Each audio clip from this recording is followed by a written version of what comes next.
We are grateful now to have with us someone who has a very busy schedule. If you turn on TV, you'll see him on all the time. And so we're all the more grateful for him making a little bit of time for us today to try to explain what the heck is going on with our judicial system. Please welcome Professor Jonathan Turley. Thank you very much. Thank you so much. Thank you all very much for having me. I want to apologize about the glitch this morning. I had a friend who passed away a few days ago, and we had sent a note saying that I didn't think I could guarantee I could show up today, so we thought that it had been canceled, and I got a call from Daniel McAdams saying, "Where are you?" And I've never stood up Ron Paul yet, and I don't intend to start now.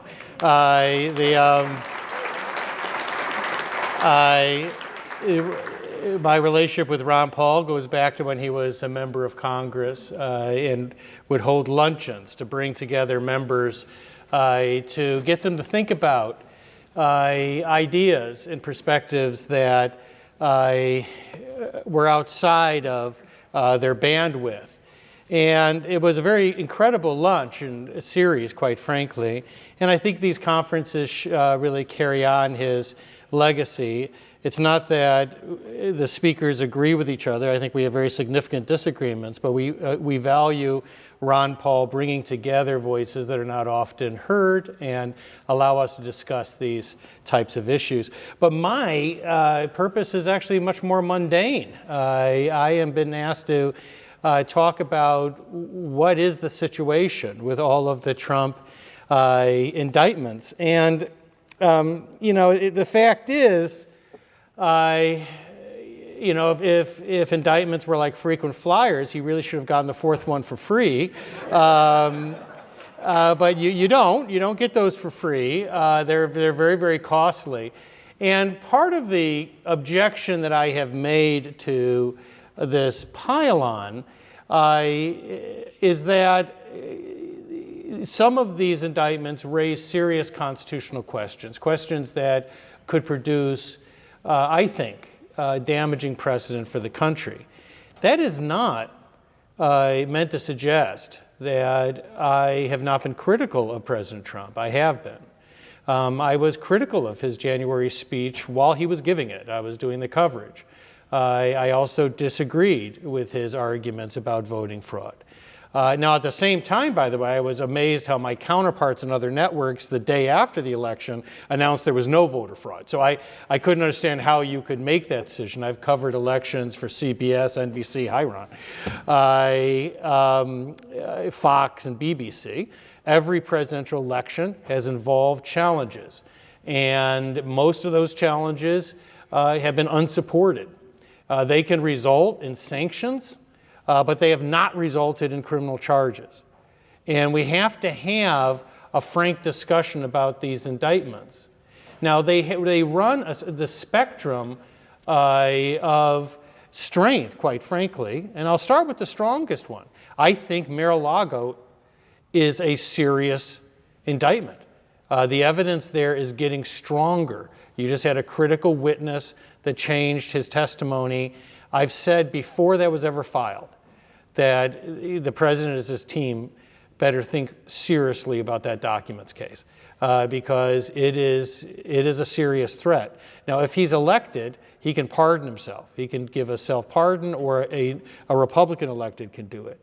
But everything I say about the other three indictments, I just wanted to start out by saying the Mar-a-Lago indictment's the real thing in terms of a threat, and it should not be downplayed. The other three indictments I'm now going to be highly critical of. The worst one is, of course, the New York indictment by Alvin Bragg. And that indictment has been ridiculed even by some people on the left. You have a prosecutor who ran for office on the pledge to indict Donald Trump for something. Not just, that's it, just for something. Whether it was ripping a label off a mattress or endangered species violations, it didn't matter. He was promising to bag Donald Trump. And to do that, He essentially did what I've called bootstrapping. He took what is essentially a alleged federal offense involving campaign financing and bootstrapped it through a state claim. And this also allowed him to get around the statute of limitations. It is a pathetically weak indictment in my view. But the problem with the state indictments are twofold for Trump.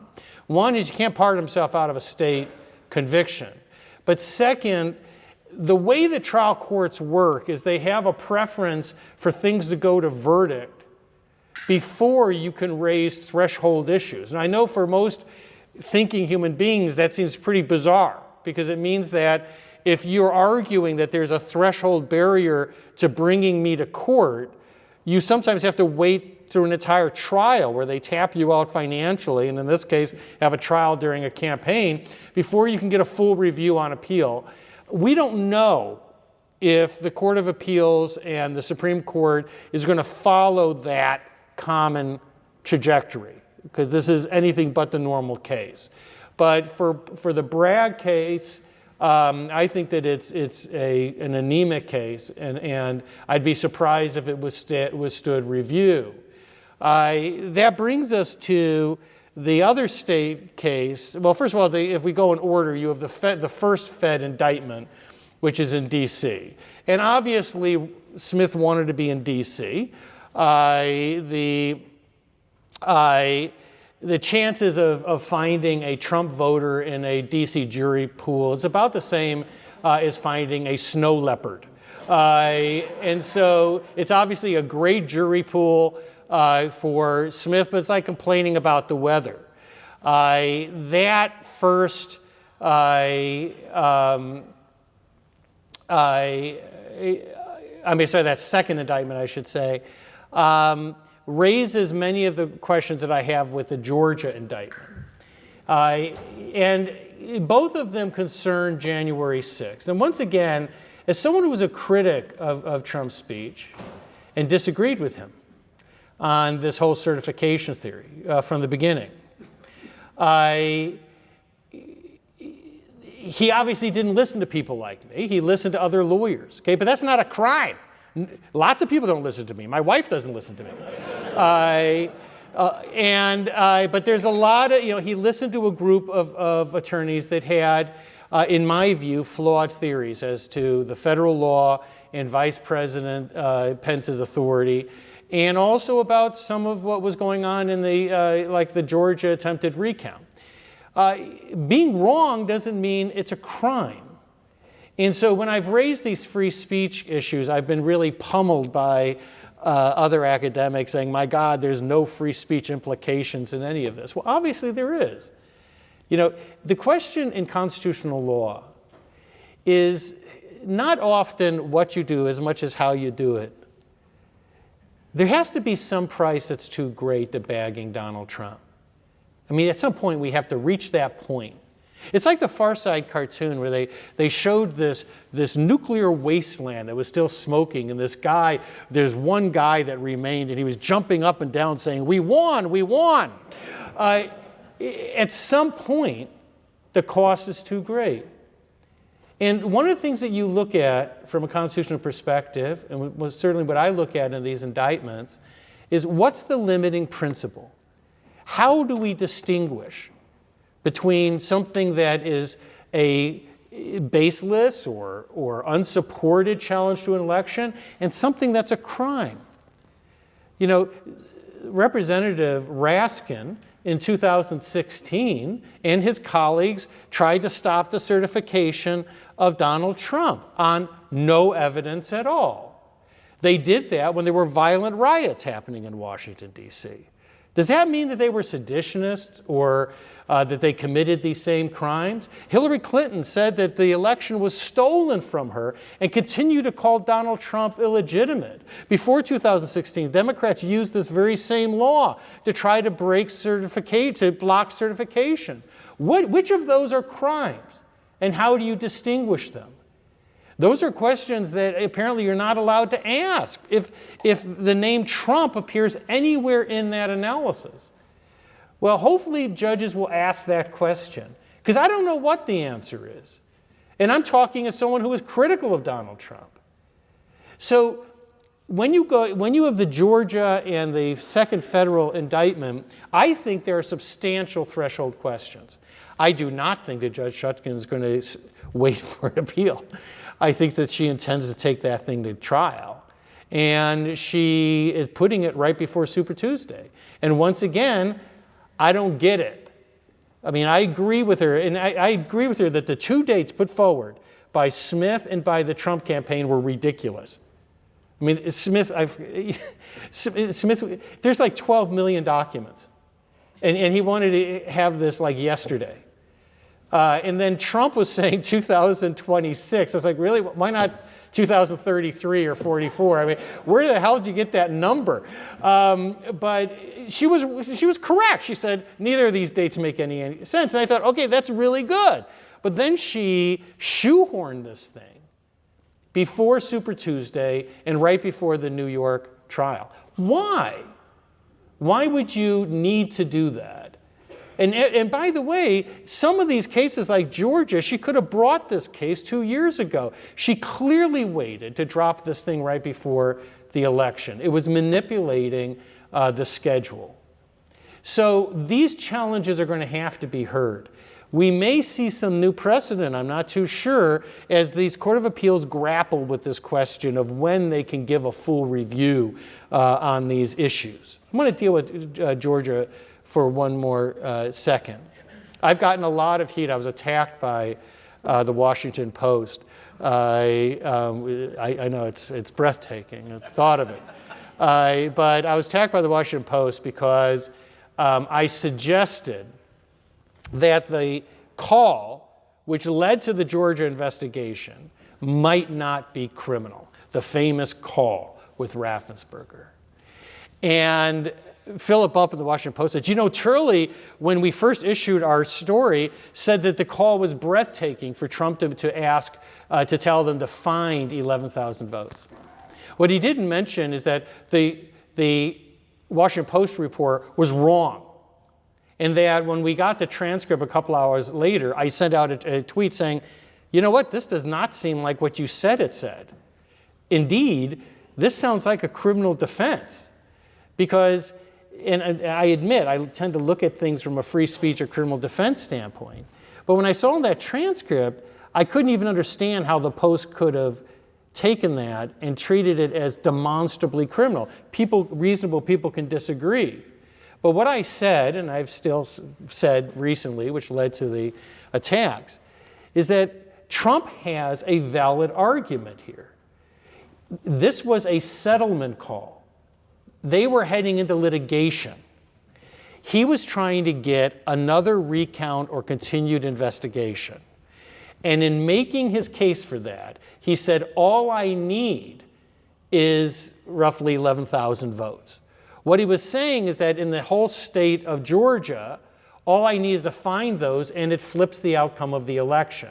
So you should go ahead and do it. I don't need to find a huge number. Now, we can disagree about it. I still think 11,000 is a big number because the recount had already been done. If you look at past recounts, it was extremely unlikely that that number would be found again.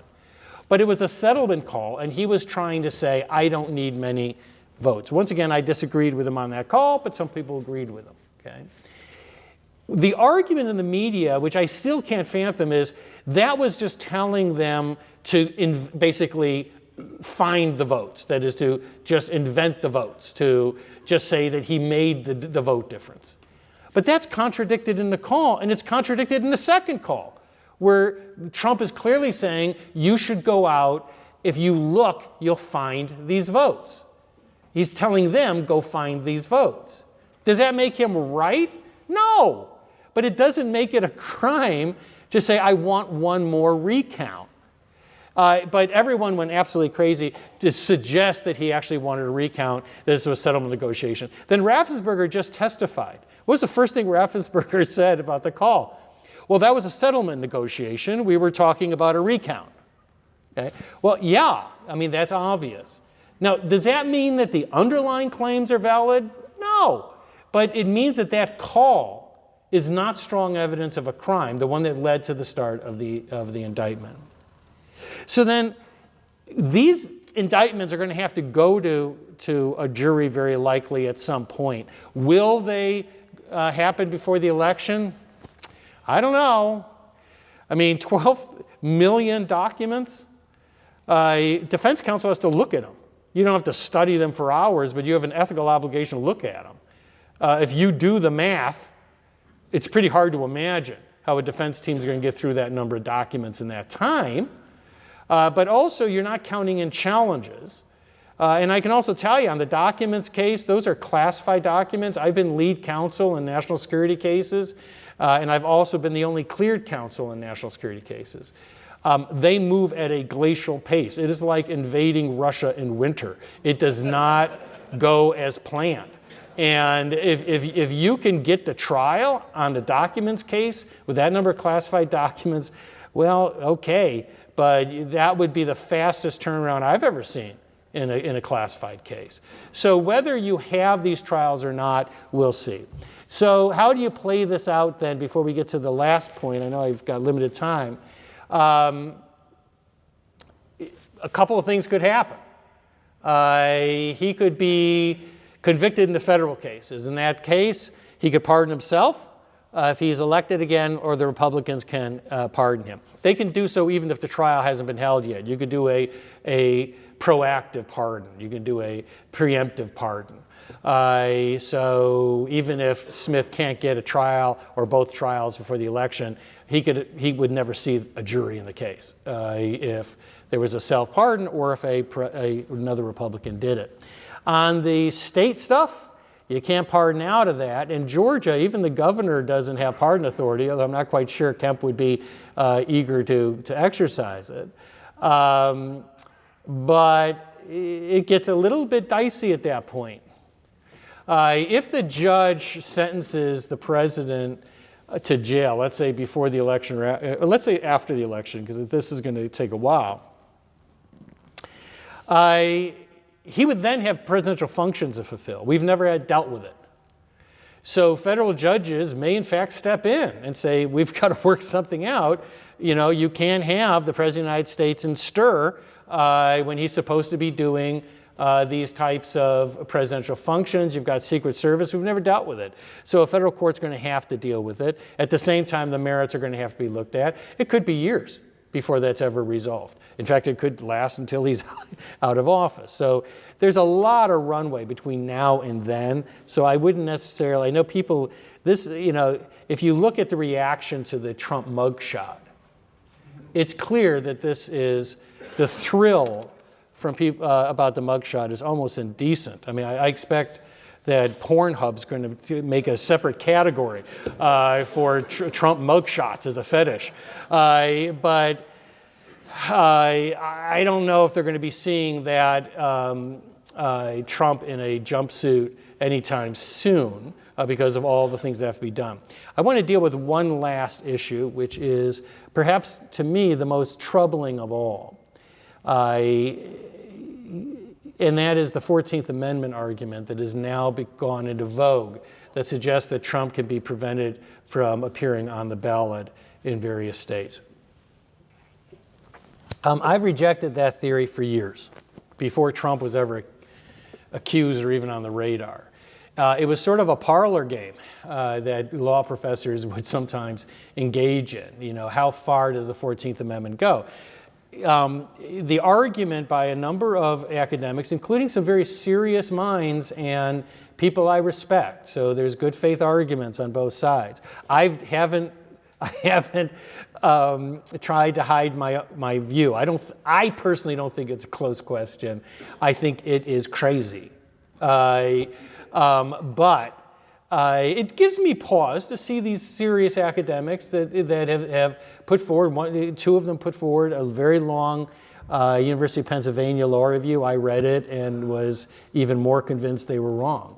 But it is an issue that will have to go to the Supreme Court. It's based on this idea of the 14th Amendment has this clause that says that you can be barred from office if you engage in insurrection or rebellion or give aid and comfort to those that do. And the argument is that Trump doesn't even have to be convicted, and Congress doesn't even have to take any steps for him to be immediately barred from all ballots. Now, I've written about this a lot, and all I can do is give you a few of the reasons why I think that this is truly loony. And one is, the 14th Amendment's provision was written after an actual rebellion. It was written after the Civil War. Hundreds of thousands of people were killed. A separate nation was created with its own army and foreign policy. It was a rebellion, okay? And the Congress was not happy when Stevens, the vice president of the Confederacy, showed up right after the Civil War to retake his oath of Congress to resume as a member of Congress. And they were understandably a little bit upset because they're like, wow, you're about to take the same oath you just violated. Hundreds of thousands of people are dead. Why should we trust you now? Okay. So they wrote this provision. That was the context. But the language involves rebellion and insurrection. Now, this is where I've also gotten some heat. And someone should tell me if I'm going over, because I don't want to I've already disrupted you enough. As Henry VIII said to Anne Boleyn, fear not, I will not keep you long. But the insurrection, the language of the 14th Amendment refers to insurrection or rebellion. Okay? Now, this is where people get very upset. And I'm just going to say it. January 6th was not an insurrection. Okay? It was many things. Okay? And that is as someone who condemned January 6th. January 6th was a desecration of our constitutional system. It was outrageous. It made me sick to watch that happen, because I love that building and I love our Constitution, and that was wrong. And Trump should have spoken earlier. That was wrong too. He should have spoken earlier. But what it was is what most polls are showing. Most Americans, when polled, said it was a riot, it was a protest that became a riot. And I was doing the coverage. We were watching it in real time. One of the things I said in coverage is I've never seen the Congress so thinly defended in such a large protest. I said that on the air. I still don't understand. I mean, we were shooting it, and there were like bike racks with some of the points had bike racks with a couple of Capitol Police officers there. And they were overwhelmed. And there were people that went there with violence on their mind. There's no question about that. There were some very radical people in there, but most weren't. Hundreds of people have been charged. Only a relative handful, maybe a dozen or so, have been charged with seditious conspiracy. And by the way, seditious conspiracy is a crime that includes intentionally disrupting an official proceeding. It is not what people think it is, right? It's an extremely broad crime. And I have a book coming out next year on free speech. And one of the things I argue is that we need to eliminate the crime of sedition. And it's been sedition has a horrible record, and we got it from the English, and it has been abused in England, it's been abused in the United States. I do think those people warranted charges, but seditious conspiracy, in my view, is a very flawed crime. So getting back to then the 14th Amendment, you have a former president who's not only not been charged with insurrection or rebellion, he hasn't even been charged with incitement. If you recall, right after the riot, the DC Attorney General said, I'm investigating Donald Trump for criminal charges for incitement. And I wrote a column and said, good luck with that. Because there is a case called Brandenburg. Brandenburg says that you can't indict someone for so-called violent speech unless it is imminent and unless it meets these very narrow criteria. I said, this thing doesn't come close to the Brandenburg thing. In the speech, he says, I hope you go peacefully to the Hill. He says, go and protest on the Hill. That doesn't even come close to satisfying Brandenburg. And so you have Racine, who was one of the most anti-Trump figures among prosecutors, and he just suddenly went quiet. Why? Because he knew he couldn't charge him with incitement, because it would be immediately struck down, immediately rejected by the courts. So he's never been charged with incitement, let alone insurrection, rebellion. So according to these academics, a court could simply take someone who's never been charged, let alone convicted with incitement, and say that they were engaged or helping people in a rebellion or insurrection, and bar voters from voting for them. That's a dangerous theory. And so what I can say is what we need here are people of good faith who are willing to put away their hatred for Donald Trump or their love for Donald Trump and start to think about the implications for our country. So I'll end with this, because Woody Allen once said, I wish I could end with a positive point, I just don't have one. And he says, I wonder if you would just accept 2 negatives instead. And so I'm going to give you 2 negatives to make a positive, okay? The first negative is that the Constitution doesn't change with our emotions, and it is still stands in the way of these theories. Whatever you may say about the United States Constitution, and I know when people don't read the Constitution when they come up to me and say, God, I just love reading the Constitution, then I know they've never read the Constitution. I mean, I'm a Madisonian scholar. The U.S. Constitution was written by a geek. If you want to read a beautiful Constitution, read one of the French Constitutions, because they had a lot of practice because they failed so often. Madison wrote that Constitution to survive. It's the all-terrain vehicle of Constitution that survived. It's the most successful Constitution in the history of the world. And it won't allow it. In the end, it won't allow it. And then second, nor will the courts. What people say about January 6th borders on constitutional defamation. Our system worked. Biden was certified. The courts did guarantee that. It worked. Didn't resolve our divisions, probably won't for a long time, but it worked. Because it's our system.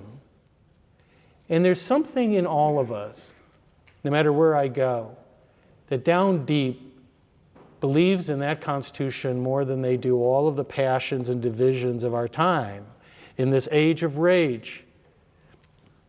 What we don't want to admit is that rage is addictive. We like it. It allows us to do and say things we wouldn't normally do.